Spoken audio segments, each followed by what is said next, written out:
My name is Daniel. I'm in my early 60s, and a few months ago, I still believed my marriage was solid, even if it wasn't exciting anymore. My wife Laura and I have lived in the same small town in Colorado for decades. Same house, same old oak tree out front, same creaky steps on the porch. Our kids are grown and scattered in different states now. For a while, it was nice having the house to ourselves. Quiet dinners, weekend walks, long talks about nothing. Then, slowly, that quiet turned into distance. Laura started going out more. Girls' nights, gym friends, work dinners. Her phone started living in her hand. She changed the password and said it was for security. When I tried to bring up how different things felt, she brushed me off. "You worry too much," she said once. "Just enjoy life. Not everything is a problem." I tried to believe her. We had 38 years of history. You don't throw that away because your wife is texting more than usual, right? Our anniversary was always our thing. Even when money was tight, we made it special. One year, we could barely afford groceries, but she still baked a tiny cake from scratch, lit a single candle, and danced with me in the living room. Those memories stayed with me. So a few days before our 38th anniversary, I hinted at it like I always did. "Big date coming up," I said while we were loading the dishwasher. She didn't look up. "What? Our anniversary?" "Oh." She shut the dishwasher. "This year, let's just keep it simple. No plans. Just a normal day." She said it so flatly that it felt like someone turned the volume down inside me. I told myself she was pretending. Maybe she wanted to surprise me. She used to do that. Hide tickets in a card. Book a weekend away. Act like she'd forgotten, then show up with something thoughtful. The night before our anniversary, she lay on the bed, angled away from me, phone in her hand, typing fast. I could see the light reflecting on her face. She smiled once, small and secret. "Who's that?" I asked from the doorway. "Just Megan," she said, her gym friend. "Planning something for her. Don't worry about it." I nodded and walked to my side of the bed. I didn't want an argument. I told myself those messages might be about me. Maybe she was pulling our kids into some surprise. Maybe she was arranging a party. I went to sleep holding on to that idea. The next morning, our anniversary, I woke up and reached out. Her side of the bed was empty and cold. I checked the bathroom, and the kitchen is all empty. There was a coffee mug in the sink, and the faint smell of her perfume in the air. No note. No happy anniversary. No text on my phone. Then I heard the front door open. Laura walked in already dressed. Not in her usual leggings or jeans. She was in her most expensive dark blue dress. Hair done like she was going to a wedding. Makeup perfect. Jewelry I'd seen only a few times in years. "Morning," I said. She flinched slightly, surprised to see me there. "Oh, you're up." I glanced at the clock. It wasn't even 7. "You're going somewhere?" I asked. "I have something important today," she said, slipping her phone into her purse. "Don't worry about it. And before you start, today is just a normal day. Don't plan anything. Don't make it a big deal. We'll talk later. Just a normal day." She brushed past me, smelling like that perfume she used to wear on special nights, and walked out the door with a small private smile, like there was a whole world she was keeping to herself. I stayed in the kitchen after she left, staring at the closed door. I made coffee, turned on the TV, turned it off again. I tried to convince myself she was playing a long joke. Maybe she was meeting the kids. Maybe there was a surprise dinner. Maybe she'd come home laughing, saying, "You should have seen your face." That thought kept me calm for a while. Around late morning, I picked up my phone to send her a text. That's when I noticed the tiny gray message under her name, where our locations usually showed. Location sharing paused.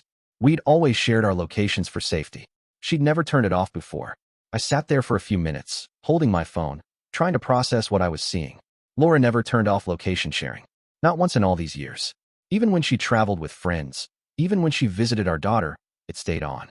Seeing it paused felt like a door closing in my face. I called her. It rang twice, then went to voicemail. I called again. Same thing. I sent a short text. "Everything okay?" No reply. By noon, I couldn't sit still. I tried cleaning the kitchen, folding laundry, anything to distract myself. But my mind kept circling back to her dress, her makeup, the way she slipped out before sunrise. The small smile she tried to hide. Finally, I opened my laptop and checked the bank account we'd always used for day-to-day expenses. There was a charge from that morning. A high-end salon downtown. Another charge from a boutique she rarely visited. It was clear she'd prepared for this day. I decided to drive around a bit, just to clear my head. That's what I told myself, anyway. I ended up near the town center without thinking. Traffic was heavy, and people were out enjoying the warm weather. But I wasn't really seeing any of it. At a stoplight, my phone buzzed. It was a notification from our credit card. A large charge at a luxury restaurant about 20 minutes away. The kind of place you only go for big celebrations. My heart kicked into a faster pace. I didn't text. I didn't call again. I just turned the car in that direction and drove. When I pulled into the parking lot, I almost turned back. I didn't want to seem paranoid. I didn't want to be that husband who jumps to conclusions. But something deep inside told me I needed to know the truth.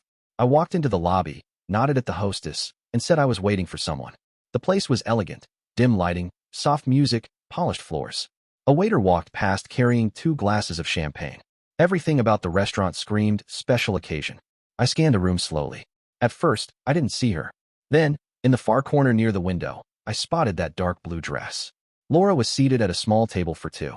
Across from her was a man I'd never seen before. He was leaning in toward her, talking with an easy smile on his face.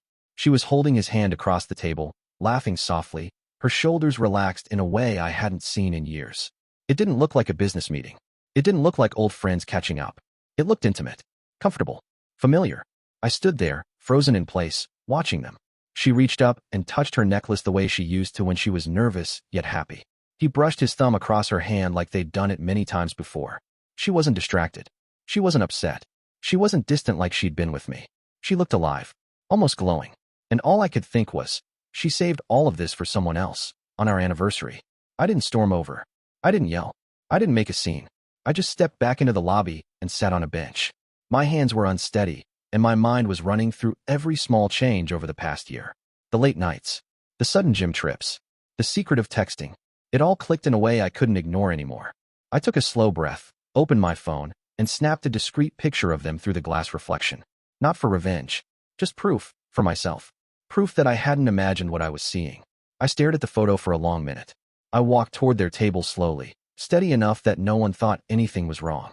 Laura was leaning toward the man, talking quietly, smiling like she didn't have a husband waiting at home on their anniversary. She didn't notice me until I was only a few feet away. Before either of them could speak, I lifted my hands and started clapping. Not fast, just enough that heads turned and the room fell quiet. Happy 38th anniversary, I said. Laura's face drained of color. The man's hand slid away from hers. He straightened in his chair like he'd just been caught doing something he shouldn't. Daniel, what are you doing here? She asked, her voice tight. I followed the celebration, I said calmly. Didn't want to miss it. The man stood up halfway, putting his hand on the table like he expected trouble. You need to leave, he said. I looked at him, then back at her. So this is the normal day you talked about. She pushed her chair back and stood. Stop. Don't create a scene. I kept my voice even. I'm not raising my voice. I'm just standing here, on our anniversary, watching you celebrate with someone else. She glanced around at the people staring. Her jaw tightened. Come home, she whispered. We'll talk there. The man stepped closer, as if he was trying to usher me away. She said leave. I didn't move. Who are you? He opened his mouth like he was ready to argue, but Laura cut in quickly. He's just a friend. It's complicated. I let out a short breath. Complicated doesn't usually look like holding hands in a restaurant you used to say was too expensive for us. Her eyes flicked down. She didn't have an answer. For 38 years, I avoided scenes. I tried to keep the peace. I trusted her even when things felt wrong. But in that moment, I wasn't interested in excuses or stories. I leaned forward just slightly. Laura, today is the first anniversary we spent apart. And now I see why. She reached for my arm. Please, let's go home. I stepped back. No. The word came out clear. She froze. Tonight, I said, I'm not celebrating us. I'm celebrating my divorce. Her mouth opened like she wanted to say something, but nothing came out. The man took a half step back, losing the boldness he had a moment earlier. You're overreacting, she said, her voice strained. This doesn't mean anything. It was just lunch. I held up my phone and showed her the picture I'd taken. It looks like more than lunch. She didn't try to deny it. She just stared at the photo, hands stiff at her sides. I've already contacted an attorney, I said. The papers are being drafted. Her head snapped up. What? When? Last month, I answered. When you first started disappearing overnight. I didn't know the full truth then, but I trusted my instincts. She blinked hard, like she was trying to process everything at once. You would throw away 38 years?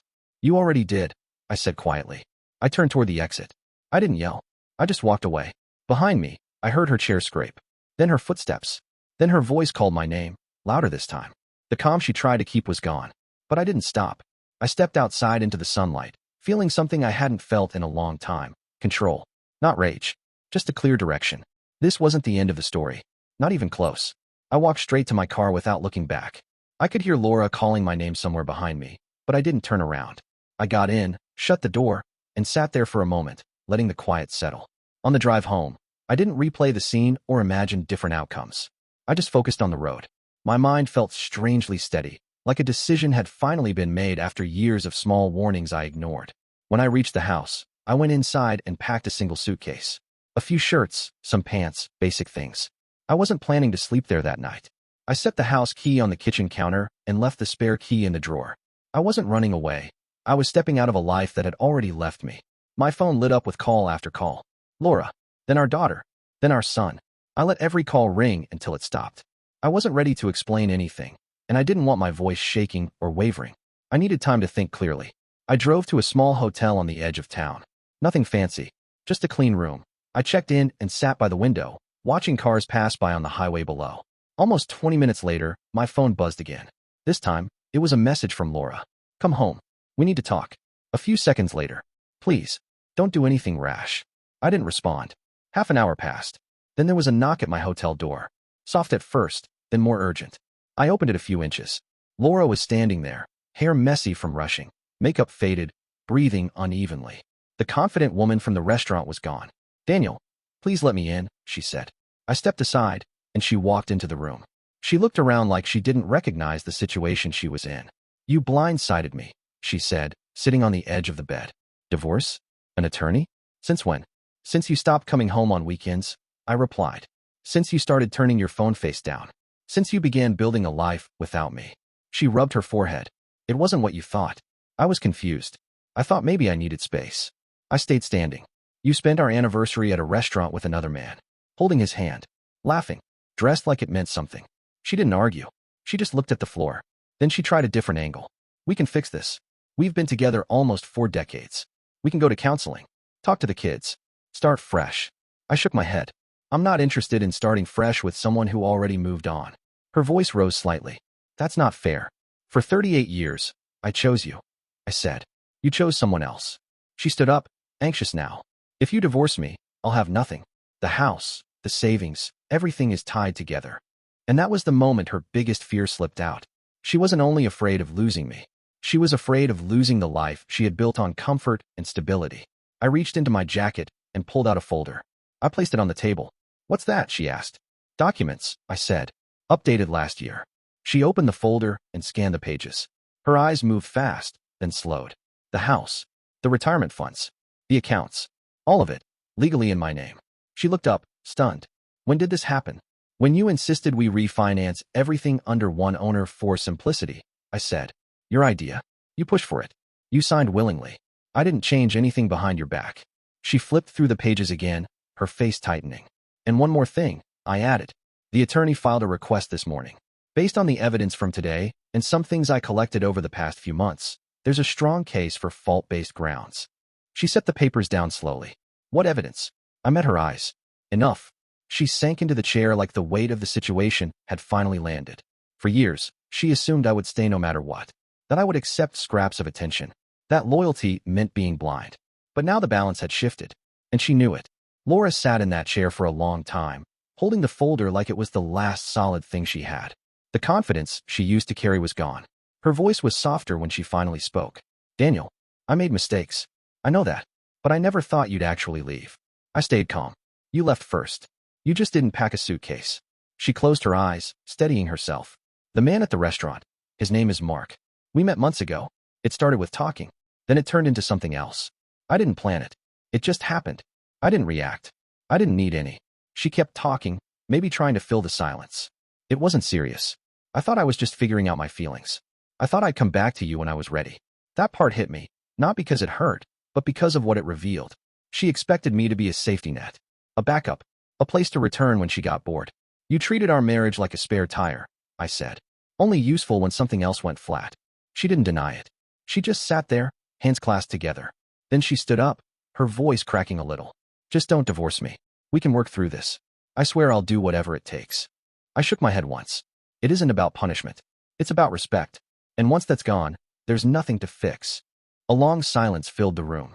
Finally, she asked, where do we go from here? I picked up my suitcase. I'm leaving town for a few weeks. The attorney will contact you. You'll have time to respond. I won't drag this out. She stepped closer, almost reaching for my arm, then stopped. I thought you'd forgive me, she said quietly. You always did before. I met her eyes. That was my mistake. I walked past her and opened the door. She followed me into the hallway. What am I supposed to tell the kids? She asked. The truth, I said. Or your version of it. Either way, I'm done lying to myself. She looked like she wanted to say more, but nothing came out. I nodded once, turned, and walked down the hallway. She stayed at the doorway, watching me leave. I didn't look back. For the next few weeks, I stayed with an old friend in another state. I took morning walks, read books, and let my mind settle. The silence felt different this time. Not lonely, just peaceful. The attorney handled everything. When the papers were officially served, I got a short message from Laura. I never thought it would end like this. I didn't reply. Later, our daughter called to say Laura had moved into a small apartment across town. Mark, the man from the restaurant, had stopped seeing her once he found out about the divorce proceedings. Whatever she thought she was chasing didn't last long. Life adjusted. Slowly. I came back home once the divorce was finalized. The house was mine now, legally and literally. I walked through each room, taking my time. It didn't feel like a place filled with memories anymore. It felt like a blank page. A new start. One afternoon, months later, I ran into Laura at the grocery store. She looked thinner, quieter, almost unsure of herself. She stopped in front of me, holding a small basket. Hi, she said softly. Hi. There was no anger in me. No ache. Just distance. I'm sorry, she whispered. I nodded. I know. We stood there for a moment. Then she stepped aside, and I walked past her.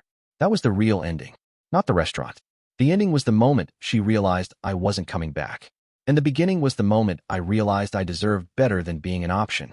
So that's how 38 years came to a close. Not with shouting, not with chaos, but with clarity and choice. Some people call it revenge. Some call it karma. To me, it was freedom. What do you think? If you were in my place, would you have walked away too?